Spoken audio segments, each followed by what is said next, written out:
Bienvenue dans Voyages avec Hérodote, le podcast qui vous plonge au cœur du premier grand récit de l'histoire. Ici, chaque épisode est une porte ouverte sur l'Antiquité. Rois, guerres, peuples oubliés et anecdotes aussi incroyables que vraies. Hérodote n'était pas qu'un historien, c'était un voyageur, un conteur, un curieux insatiable. Installe-toi, laisse-toi guider à travers l'Empire perse, l'Égypte mystérieuse, la Grèce naissante. L'histoire commence maintenant. Alors, aujourd'hui, on part en Égypte ancienne. Mais pas n'importe comment. Ah non! Non, on y va avec un guide très spécial. Hérodote.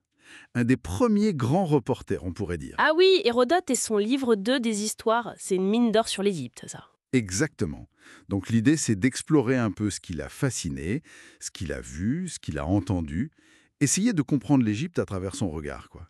C'est passionnant parce que c'est vraiment le choc des cultures, mais raconté avec une curiosité incroyable. Il commence fort avec le Nil d'ailleurs. Hein. Ah, le Nil, forcément. Ce fleuve, source de vie et de mystère. Et surtout, c'est cru en plein été. Ça a intrigué tout le monde. Oui, et lui, il balaye les explications de son temps, les vents étésiens par exemple. Oui, c'est ça. Il dit non, le fleuve déborde même quand il n'y a pas de vent, donc ça colle pas. Pareil pour l'idée d'un océan qui entourerait la Terre. Pour lui, c'est un peu... Un peu fumeux, oui, Et la neige qui fondrait. Il dit mais enfin, il fait beaucoup trop chaud en Égypte. c'est logique. Pas de neige, pas de glace là-bas. Mais ce qui est génial, c'est qu'il propose sa propre théorie. Oui, Une théorie très physique pour l'époque. voilà. Il imagine le soleil qui, en hiver, irait plus au sud, vers la Libye. Du coup, il attirerait moins l'eau du Nil, Mhm. qui garderait son volume pour déborder en été. Bon, c'est faux, on le sait maintenant, mais la démarche est intéressante. Tout à fait. Chercher une cause naturelle, pas juste un mythe. C'est déjà l'esprit d'enquêteur, hein. Et cette enquête, justement, il essaye de la pousser jusqu'aux sources du Nil. Mais là, il bute un peu. Oui, il ne dépasse pas Éléphantine, la frontière sud. Pour ce qui est en amont, il doit se fier à ce qu'on lui raconte. Le Nil supérieur. Peut-être le Niger, on ne sait pas trop. Il essaye même de le comparer à l'Istère, le Danube, Ah. pour dessiner une carte mentale du monde en quelque sorte. C'est ça. Mais au-delà du fleuve, ce sont les gens, les Égyptiens eux-mêmes, qui le surprennent énormément. Ah oui, il décrit des coutumes qui sont le miroir inversé des Grecs. Exactement. Les femmes vont au marché, les hommes restent à la maison pour tisser. Les femmes portent les fardeaux sur les épaules, les hommes sur la tête. C'est fou, non? Ça le marque beaucoup, cette inversion. C'est sa façon de saisir cette altérité. Et puis, il y a leur obsession de la pureté. La circoncision par propreté, dit-il, les prêtres rasés de près, tous les 3 jours. Et les vêtements en lin, uniquement. Jamais de laine dans les temples ou pour les morts.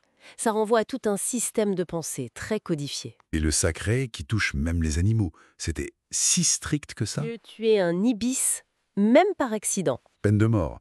Oui, oui, la dévotion était immense.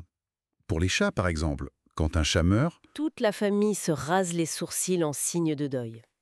C'est intense. et il raconte cette histoire un peu bizarre des chats qui se jetteraient dans le feu pendant les incendies. Bon, difficile de savoir ce qu'il en est vraiment, mais ça montre ce lien très fort. Les crocodiles aussi l'intéressent. Vénérés par certains, chassés par d'autres.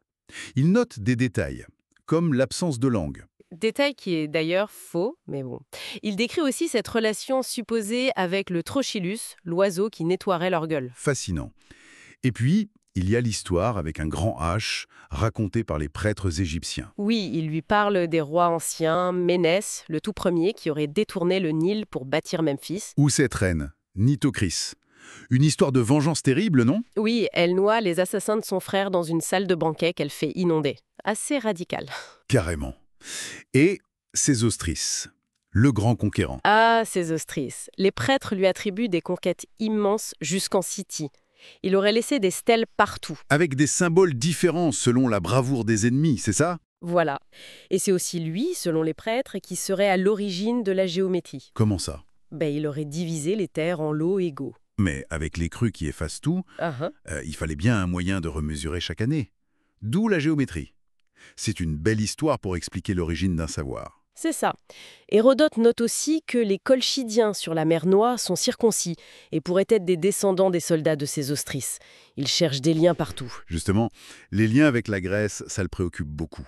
Il est persuadé que les Grecs doivent énormément à l'Égypte. Surtout pour les dieux. Il pense que la plupart des noms des dieux grecs viennent d'Égypte, transmis par les Pélages. Et que même des rites grecs, comme ceux de Dionysos, viendraient d'Égypte, apportés par des figures comme Mélampus. Oui, mais il reste critique parfois.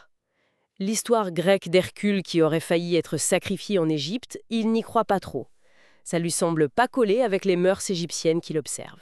Donc au final, cette Égypte vue par Hérodote, c'est un tableau foisonnant, complexe, parfois un peu étrange, non? Tout à fait. C'est un mélange fascinant d'observations directes, de ce qu'on lui a raconté et de ses propres interprétations. Une enquête à sa manière. Et ça nous laisse peut-être avec une question pour conclure cette exploration. Oui, cette démarche d'Hérodote, cette curiosité folle, cet embryon d'esprit critique, mais qui rapporte aussi des mythes, ça pose une question toujours d'actualité en fait. C'est-à-dire, Vrai du légendaire dans ses récits fondateurs. Et à quel point notre vision du passé est encore influencée par la façon dont ces tout premiers historiens conteurs ont choisi de nous raconter le monde. C'est quelque chose à méditer, non?